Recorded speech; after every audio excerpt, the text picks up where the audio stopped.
자, 하고 싶은 얘기 다 하세요. 저는 아까 CS 얘기를 해주셨어요. 딱 거기에 맞춰서 CS 준비를 해왔습니다. 아, 네, 그래요. 네. 야, 우리가 이게 서로 의논을 안 했어도 이게 이심점심. 그래서 지금 CS를 제가 주제로 준비한 이유는 올해 같은 경우 아무래도 시장이 전체적으로 파고는 있었지만은 새로운 성장이 나오면서 여기에 대해서 금리 인상과 자본 회수기였음에도 불구하고 그래도 뭐 연말에 와서는 시장이 그래도 좀 제 모습을 찾는 그런 흐름이 나왔었고, 내년 같은 경우가 금리 인하기입니다. 금리 인하기 구간 안에서 아무래도 성장주 같은 경우에 부각 환경이 좀 가능성이 있는 상황이고, 그 안에서 새로운 성장 같은 경우가 연초에 CES에서 기술력이 많이 나오다 보니까 전체적으로 한번 정리를 하려고 하고요. 그리고 나서 좀 관련된 종목까지 한번 말씀을 드리도록 하겠습니다. 2023년의 하이라이트예요. 이 부분은 핵심 주제를 먼저 볼 필요가 있는데, 지금 여기에서 핵심 주제는 전 산업의 AI 융합입니다. 올해 같은 경우는 AI와 관련해서 우리가 각 종목들 같은 경우가 시장이 20% 이상 성장할 수 있다는 도입기 부분이 대입이 되면서 연초에는 챗 GPT가 나왔었고요. 챗 GPT가 나오면서 시장에서 나타난 현상 같은 경우가 우리가 반도체 산업이 좋지 않은 상황 안에서 감산을 단행하기 전후에 새로운 수요 창출의 가능성이 나왔고, 그러면서 반도체주들의 주가가 연초에 반등이 나왔다가 빠졌었죠. 왜냐면 챗 GPT 같은 경우도 구독자가 늘다가 정체 현상이 나타나는 그 기점과 함께 주가 조정이 나왔었어요. 그러면서 감산을 단행하기 시작을 했고 주가 반등은 나왔었는데, 정체 상황 안에서 우리가 후반으로 올수록 새롭게 AI와 관련된 수요 창출의 가능성이 부각이 되었었어요. 이 부분은 가장 큰 주제는 생성형 모델이었습니다. 우리가 가깝게 최근에는 구글에서 제미나이라는 플랫폼을 출시를 했죠. 그러면서 내년으로 지금 화두는 넘어가 있어요. 이게 보니까 엔비디아가 처음에 서버단으로 시작된 수요 창출이 이제 생성형 AI 모델 같은 경우가 받아서 여기에 대한 시장, 기본적으로 20% 이상 성장할 수 있는 시장을 내년까지 가지고 가겠구나 라는 게 시장 참여자들의 생각들이고요.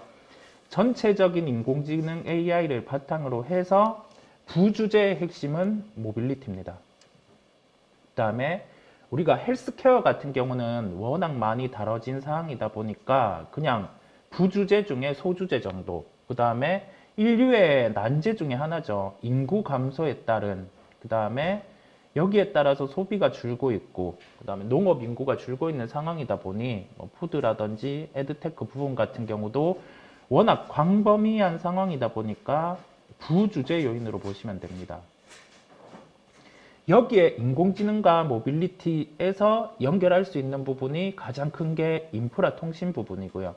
통신 같은 경우는 아직은 바로 그 6G라는 곳으로 넘어가기는 않겠지만은 이 중간에 오픈랜이라는 쪽에 중간 단계가 진행이 될 거고, 스마트 홈 같은 경우는 실제 이 부주제 또 소주제인데 그렇게 마진이 높은 사업은 아닙니다. 그렇다 보니 이번에 2023년 CES의 핵심 같은 경우는 인공지능과 모빌리티라는 점을 기억을 하시면서 다음 장으로 넘어가 보도록 하겠습니다. 다음 장으로 가면 이게 2024년 CES와 2023년을 비교를 해놨어요. 자, 단어들이 많습니다. 그런데 이거는 하나의 참고 요인으로 보시면 되고, 제가 또 핵심을 말씀드리려고 해요. AI라는 점을 한번 짚고 갔었고, 여기에서 앞단에 우리가 연결되는 단어를 보면 전 산업을 관통하는 부분이라는 이 부분을 짚어놨어요. 자, 우리가 리포트를 볼 때도 전체적인 제목, 여기에 모든 게 담겨 있고, 이 자료 안에서도 CS에 대해서 2024년을 주제로 했을 때는 우리가 아까 산업을 연결하면서 말씀드린 요인처럼 AI 중심으로 산업 같은 경우에 변화를 주겠다라는 점이 주제라고 할 수 있겠습니다. 그래서 여기에 대한 슬로건은 뭐 전력을 다해 인류 문제를 해결하자. 어떤 기반으로? 라고 하면 AI 기반으로 라는 점이겠고요.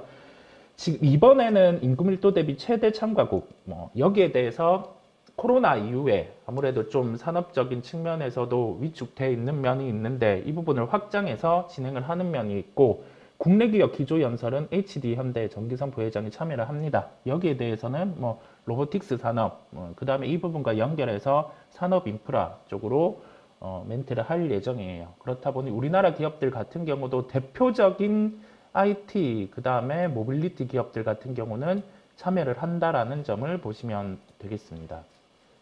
자, 주요 트렌드예요. 아까 소주제 안에서 큰 주제까지 이렇게 포괄적으로 말씀을 드렸는데, 여기에서 이번 올해 같은 경우에 개별주 시장이 거의 판가름 날 것으로 보이고요. 그 다음에 작년 같은 경우, 올해 같은 경우는 테마적인 측면에서 부각이 되었지만은 내년에는 주도주군으로 등극할 수 있는 게 이 트렌드 안에서도 포함이 되어 있습니다.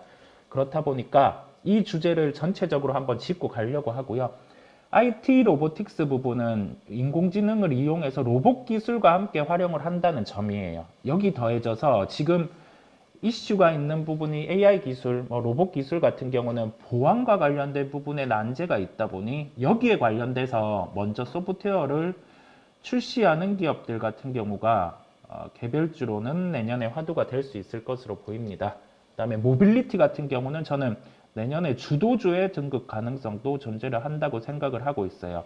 자, 개별주와 주도주의 차이는 뭐냐라고 하면 동일하게 시작이 되는 게, 우리가 산업의 성장 환경을 보면 도입기, 성장기, 성숙기, 쇠퇴기라는 면이 있는데, 성장기 같은 경우는 우리가 지금 2차 전지 산업, 성장과 성숙기 사이가 IT예요. 그런데 올해는 IT 주가가 또 강했죠. 왜냐하면 성장과 성숙기 사이에 있는데 성장기의 앞단으로 새로운 수요가 창출되면서 이거를 끌어준 거죠. AI 기반.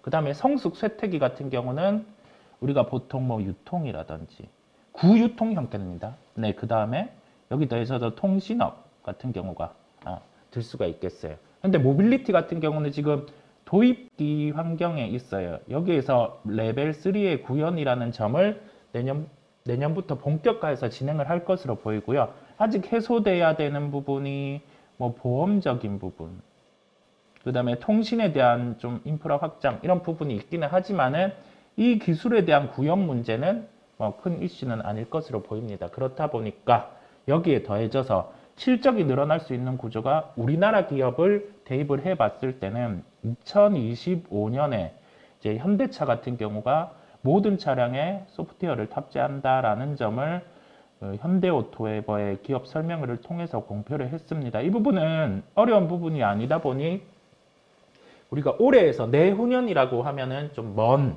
그런 기간이라고 할 수 있는데, 내년부터는 단계별로 이제 탑재가 들어가는 상황이다 보니까 모빌리티 중에 자율주행과 관련된 종목들 같은 경우는 좀 단순히 개별주 측면이 아니라 주도주의 형태도 내년에는 나올 수 있음을 기억을 하시면 될 것 같아요. 인포테인먼트, 커넥티비티 이런 용어가 쓰이기는 하는데, 가장 핵심은 우리가 올해 초에 대기업 같은 경우가 삼성그룹이 레인보우 로보틱스에 투자를 단행하면서 주가들이 강했잖아요. 그렇죠. 그런데 그 기업의 핵심 되는 기술이 뭐냐고 하면은 협동 로봇, 거기에 파생돼서 모든 게 감속기 이런 식으로 형태가 펼쳐져 갔는데, 가장 빨리 진행할 수 있는 쪽은 전방의 수요가 있는 쪽입니다. 현대 기아차 쪽이 진행을 할 거고, 그렇다고 하면은 대형주 중에서는 현대오토웨버 이런 종목들이 어제 불을 뿜었어요. 어제가 이제 11월 달서부터 네네. 아주 급등이 나왔어요. 네, 그렇습니다. 이게 2월에 MSCI에 편입될 수 있는 그런 가독권에도 있다 보니까 수급적인 요소도 더해져서, 물론 이 수급은 저는 덤이라고 봅니다. 내년에는 실적으로도 달라질 수 있는 기업이라는 말씀을 드릴 수 있겠고요. 한 번에 개별주 수급 이벤트로 보는 게 아니라 내년에는 대형 주군들 중에서는 저는 현대오토웨버를 주목해서 보려고 합니다. 네, 그런 부분과 함께 메타버스와 웹 3.0 같은 경우는 계속 다뤄지는 주제죠. 그런데 웹 3.0이라고 하면 우리가 너무 포괄적이고, 메타버스 같은 경우도 한 번에 개별주 요소로 주가는 떴다가 지금은 조정이 나와 있어요. 그러면 앞단에서 끌어줄 수 있는 기기의 출시, 하드웨어의 출시가 필요합니다. 이 부분은 XR 기기, 이 기기의 출시인데 출시만으로 인해서 메타버스가 주도주의 형태는 될 수 없어요. 자, 여기에서 초기에는 이 기기를 출시를 합니다. 그랬을 때 한 번 더 가지고 와볼게요. 자, 도입 상장기 이 부분만 놓고 보면 될 것 같아요. 열리지 않은 시장 안에서는 우리가 뭐 구글도 참여하고 애플도 참여하고 삼성도 참여하고 기타 기업들 뭐 마이크로소프트 다 이렇게 참여를 해요. 여기에서는 도입기 시장 안에서는 스마트폰이 한 130만 원 정도, 한 기기 XR 기기 같은 경우가 뭐 350에서 400 정도를 책정이 된다라고 하면은 시장에서 바라는 건 여기에 더해져서 한 태블릿 가격 정도까지 해서 이 가격이 비슷하게 붙어줘야 되겠죠. 그런데 그렇지 않은 초기 시장에서는 애플이 출시를 하든 삼성 출시, MS 출시, 다른 기업이 출시해서 여기에 대해서 침투율을 높여놔야 됩니다. 미리 빨리 이 기기, 새로운 기기에 대해서 출시를 했을 때 구매를 해보는 구매층이 있을 거고, 그 구매층 외에 이제 우리가 그 스마트폰을 기존에 구매했던 이 수요층 같은 경우가 평균적으로 한 30% 넘어가 줄 때 같은 경우가 이제 메타버스라는 종목이 부각될 수 있어요. 이제는 그랬을 때는 이 종목 또한 올해 로봇이 움직인 것처럼 비슷한 맥락으로 움직일 수 있음을 기억을 하시면 될 것 같고요. 여기에 대해서 침투가 이루어지는 단계에서는 제가 또 방송을 통해서 계속 언급을 드리려고 합니다. 기억을 해놓고 보는 거죠. 어떤 요인이 있을 때 주가가 오를 수 있는지 그 부분을 생각을 하시면 되겠고요. 스마트홈은 그렇게 중요한 기술은 아닙니다. 지금 또 보급이 되어 있는데 워낙 침투가 많이 되어 있는 상황이고, 시장 안에서 우리가 스마트홈을 다룰 때는 여기에 대해서 어떤 브랜드를 꼭 사야 되겠다 그런 측면이 없고, 기업 입장에서도 마진이 높지 않기 때문에 새로운 기술과 함께 좀 이렇게 같이 연결해서 들어간다 정도로 보면 될 것 같고요. 디지털 헬스케어 또한 그렇고 ESG도 그냥 하나의 시장의 트렌드, 이런 측면으로 보면 될 것 같아요. 푸드테크 같은 경우도 스마트팜, 이 명명은 좋고요. 그 다음에 각 기업들, 우리가 상장기업, 비상장기업들 모두 추진하는 기업들이 많은데 그냥 하나의 트렌드로 우선은 흘러가는구나 라고 보시면 될 것 같고, 스페이스 테크 같은 경우는 우리가 뭐 위성을 발사하거나 아니면은 다른 뭐 우주에 대해서 탐사선을 발사를 할 때 최근에 계속 개별주 요소로 많이 반영이 되죠. 그런데 원형 같은 경우가 어떻게 형성이 되냐면, UAM 같은 경우가 가장 빨리 진행할 수 있는 게 미국, 그 다음에 중국인데, 중국은 이항이라는 기업이 주가가 한 3배 정도 이상 올랐었는데, 이게 UAM에 대해서 이렇게 기체가 있다라고 하면은 이항의 주장은 우리가 복수 인원의 이렇게 탑승을 했다라고 했는데, 알고 보니 한 명만 탄 거예요. 한 명만 타는. 네. 아니 진짜 이양하니까 오랜만에 들어보네. 그 네. 2년 전인가? 네네네. 그 어디 미국의 공매도 기관에서 네네. 그 공장도 뭐 벌판에 창고 네네. 하나 있고 뭐 그래가지고 막 공매도 네, 치면서 그렇습니다. 사기다. 네네네. 뭐 그런 얘기 있었잖아요. 네, 그렇습니다. 그때 주가는 강했는데 알고 보니 기술력이 거의 바닥권이었죠. 그렇다 보니 어제도 언급드렸지만 우리가 UAM과 관련해서 미국 시장에서 만약에 본격적으로 내년에는 진행을 할 텐데, 그 부분에 대한 진행 부분이 체크되는 단계에서는 조비 에비에이션 같은 경우가 제일 낮습니다. 제일 낮고, 이 기업은 좀 꼭 볼 필요가 있다는 말씀을 드리고, 우리나라에서는 하나 시스템이 가장 빠르고요. 한화. 네. 한화 시스템에 대해서 기대하시는 분들 참 많던데. 네. 이게 하나 시스템은 장점은 해외 투자를 잘 해놨다는 점, UAM과 관련해서. 단점은 밸류가 좀 계속 비싸게. 최근에 네. 좀 많이 올랐어요. 네. 계속 비싸게 거래가 되고 있다는 점이다 보니 요 조비 에비에이션 같은 경우가 저는 상대적으로 좀 매력이 있다라는 생각을 하고 있습니다. 자, 이렇게 전체적인 트렌드를 정리를 해봤고요.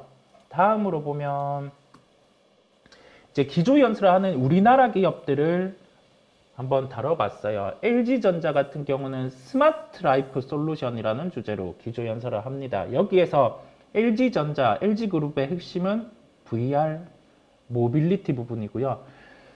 전장 부분과 관련해서 모빌리티 여기에 사업에 대해서 좀 구체화해서 발표를 할 것 같습니다. 이거는 실적으로 돌아선 걸 보여줘야 되는데 혁신적인 기술의 발표는 없을 것으로 보이고요. 일반적으로 우리가 LG그룹이 계속 좀 사업에 대해서 주장을 했던 부분에 대해서 좀 동일하게 이번에도 진행을 할 것 같습니다. 그 다음에 이 기간에 이제 컨퍼런스 진행이 함께 된다라는 점을 보시면 될 것 같아요. 이때는 또 전장 부분에 대해서 강조해서 발표 예정이고 마그나와 함께 협력을 하고 있죠. 네.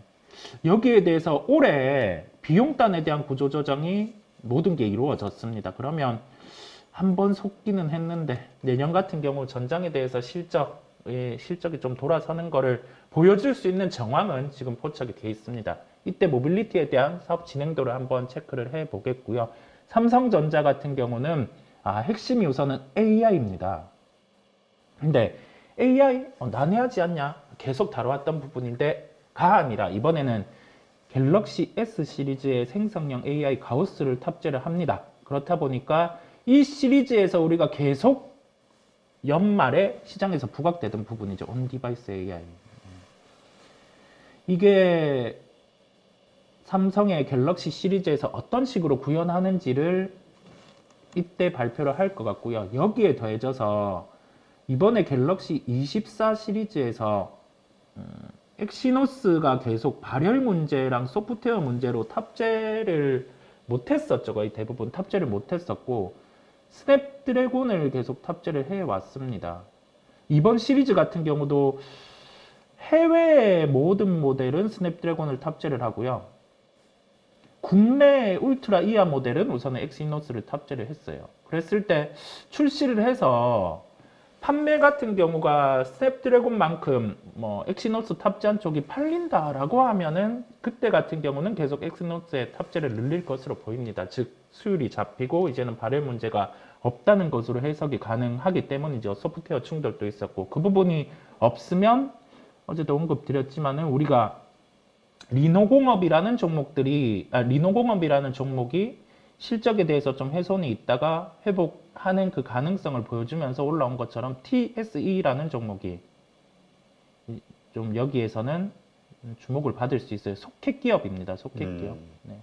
엑시노스와 관련된 부분에 수율 이슈가 있다 보니 실적이 계속 빠졌었는데 이제 이 부분이 잡히면 TSE라는 종목을 보시면 될 것 같아요. 이게 잡히는 단계에서 제가 또 언급을 드릴 겁니다.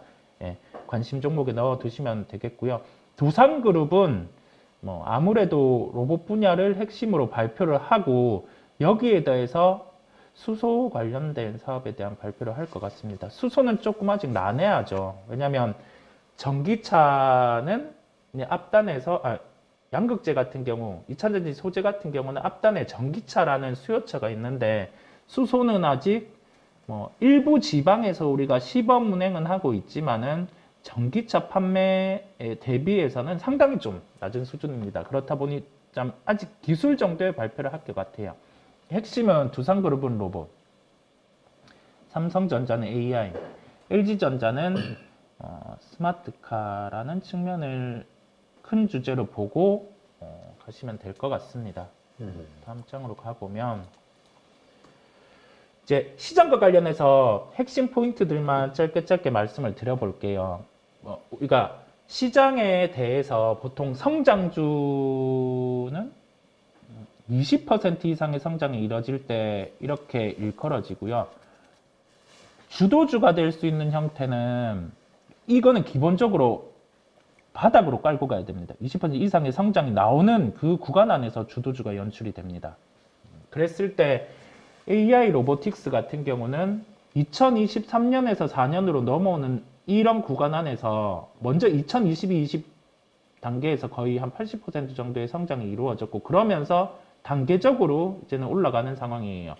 주가적인 측면에서 봤을 때는 이 구간에서 주가 상승은 가장 강합니다. 지금부터는 어떤 형태가 나타나냐라고 하면은 여기에 대해서 시장 점유율을 가지고 가는 기업들 같은 경우가 주도주가 되는 겁니다. 그거를 이제는 보는 거죠. 주도주의 형태가 같을 수 있다 보니 그 부분을 찾아볼 거고 그랬을 때 이 안에 삼성그룹 같은 경우도 충분히 들어갈 수 있다라는 점이고 네이버는 좀 봐야 될 것 같아요. 네.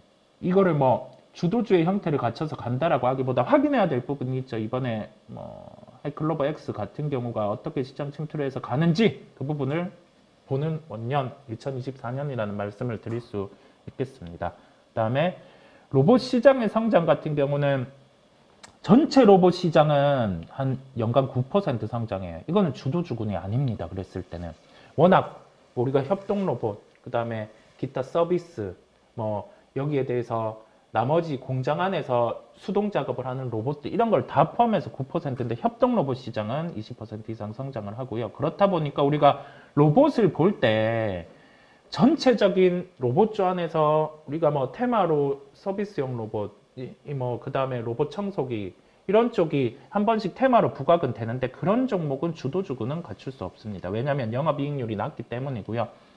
로봇주는 올해와 동일하게 협동 로봇 쪽을 보고 그다음에 감속기 이게 핵심 부품이다 보니까 이런 종목들을 찾아서 연결해서 볼 필요가 있다는 점을 말씀드릴 수 있고 이제 로봇과 연결해서 뭐 생성형 AI 이 부분이 또 핵심으로 함께 연결이 됩니다. 이 부분을 기억하시면 되겠고요.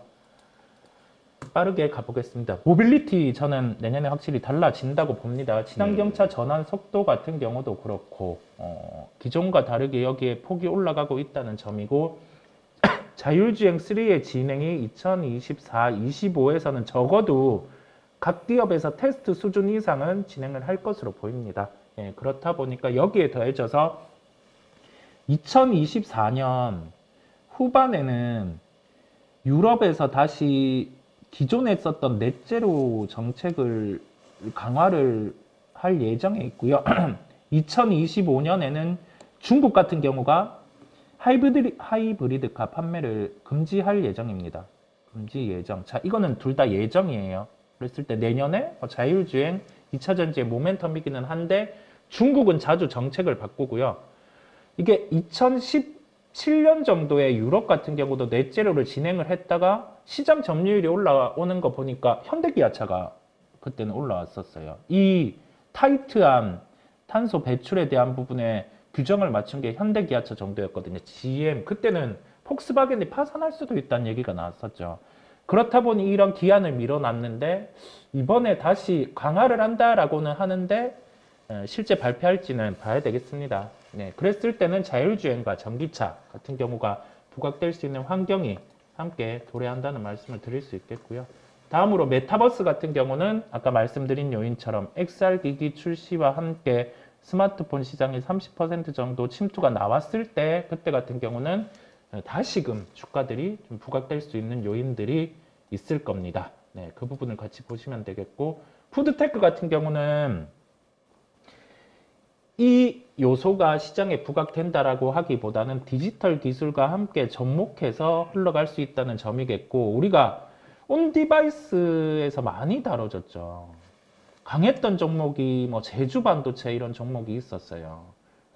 제주반도체. 네, 그 다음에 어보브 반도체 같은 경우가 있었죠.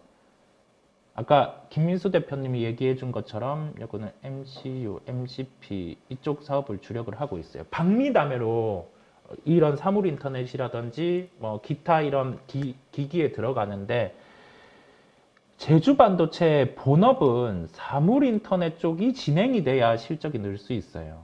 그다음에 통신 쪽 사업 비중이 대부분입니다. 그런데 우선은 시장에서 받아들인 건 저전력 반도체 같은 경우 시장이 확대가 되면서 이쪽까지 늘어날 수 있지 않을까라는 점에서 이만큼 주가가 땡겨났어요. 그렇다 보니 이런 종목들 같은 경우는 사물 인터넷 부분이 진행돼야 가능하고 실제 온 디바이스 안에서 수혜를 볼 수 있는 거는 제주 반도체보다는 또 어버브 반도체가 좀 가깝다는 점을 종목으로 함께 말씀을 드리도록 하겠습니다. 다음으로 가면 네. 이제 이 부분은 말씀을 드렸어요. 핵심 단어들만 볼게요. 삼성전자는 AI 삼성 가우스 이게 핵심이고요. 삼성 SDS 또한 내년에 확실히 달라질 수 있습니다. 삼성그룹의 생성형 AI 핵심 솔루션은 SDS가 진행을 해요.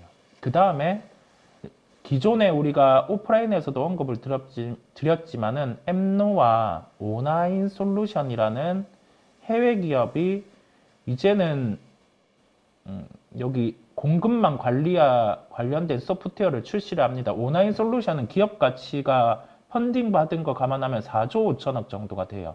이 기업은 시장 점유율을 올해 3분기에도 매출 성장만 50%가 나왔어요. 그렇다 보니 미리 시장을 선점한 기업과 함께 이렇게 협업해서 생성형 AI 기반 솔루션 사업 같은 경우로 확장할 수 있는 점. 그렇다 보니 우리가 SI 쪽 그룹에서 그냥 그 안에 소프트웨어라든지 그런 사업만 영위하는 쪽으로 보다가 이제는 성장이 나올 수 있다라는 측면으로 SDS도 볼 수도 있습니다. 자율주행과 함께 대형주군 현대오토에버, 삼성 SDS는 내년에 실적으로도 달라질 수 있다는 점을 강조를 드리고요. LG전자는 뭐 좀 생활공간 고객 경험 신제품 소개 딱 핵심은 없습니다. 좀 약간은 아쉬운 상황이고요. LG이노텍은 기판과 관련된 부분의 강조, 그 다음에 여기 더해져서 테슬라의 사업 진행을 명확히 좀 계속 밝힐 것 같습니다. 그 부분을 보시면 될 것 같고, 나머지 퀄컴이나 인텔 또한 여기 겹치는 부분이죠. 온 디바이스 AI 쪽, 생성형 AI 요렇게 다 삼성과 퀄컴 쪽은 좀 겹치는 부분이 계속 있습니다. 글로벌의 트렌드라는 점을 말씀을 드릴 수 있겠고, 네이버, 카카오, 이제 기타 기업들 같은 경우도 이렇게 생성형 AI와 관련된 부분의 사업을 추진하고 있고, 카카오는 이 부분 칼로 2.0 그런데 네이버보다는 기술력이 좀 처지는 면이 있어요. 이 앞단의 기업들이 끌어주는 면을 보면 삼성 SDS 같은 경우 가장 기대가 됩니다. 그 다음에는 네이버 정도 같이 보시면 될 것 같고, 주요국 선거 일정 한번 봤어요. 이 부분은 자료로 좀 보시면 될 것 같아요. 주요국의 선거 일정이 있을 때는 우리가 2023년에 분쟁들이 많았죠. 전쟁 이슈도 있고, 그런데 주요국 선거들이 있을 때는 이게 좀 쉬어가는 흐름이 나왔었어요. 그렇다 보니 올해 이슈가 된 부분이 내년에는 크게 이슈가 되지는 않을 수 있다는 점을 보시면 될 것 같고, 이거는 캘린더로 한번 같이 정리해서 보시면 될 것 같아요. 러시아 대선도 3월에 들어와 있습니다. 유럽오에는 6월 정도, 그런 부분을 같이 보시면 되고, 마지막입니다. 이제 제약바이오는 주가들이 빨랐어요. 그렇다 보니까 JP모건 헬스케어 기점으로 해서 자칫 종목들의 매도가 나올 수 있습니다. 매도가 나올 수 있는데 딱 핵심 종목들만 계속 보고 가자는 거죠. 비만, 한미약품 이런 쪽이 있는데 올해 2024의 중심 화두는 저는 알츠하이머라고 생각을 하고 있고, 삼성바이오로직스가 우선은 진행을 합니다. 해외 기업들 같은 경우가 어떤 식으로 진행을 하는지 보여줘야 되고, M&A 부분은 레고캠바이오가 기술 수출이 있었고 한올바이오파마도 발생을 한 거죠. 이 부분은 진행된 부분, 그 다음에 실적이 나올 수 있는 쪽은 SK바이오팜, 유한양행 요 정도로 보면 될 것 같고, 작은 종목들 같은 경우는 지금 좀 진입에 대해서는 지양을 하셔야 됩니다. 왜냐하면 주가들이 다 빨랐어요. 빨랐다 보니까 가족 여러분들은 시장에서 또 내년 1월이 되면 계속 JP모건 헬스케어 얘기를 할 겁니다. 그럼에도 불구하고 작은 종목들의 접근은 좀 우리는 그냥 패스를 하고, 이런 종목들에 대해서 지금은 매수를 하고 가자는 점이, 신규 매수를 하고 가자는 점이 아니라 이와 같이 주요 이벤트와 관련된 부분이 좀 어떻게 진행되는지를 보면서 확인하고 가면서 주요 주제는 알츠하이머, 이 부분까지 함께 보시면 되겠습니다.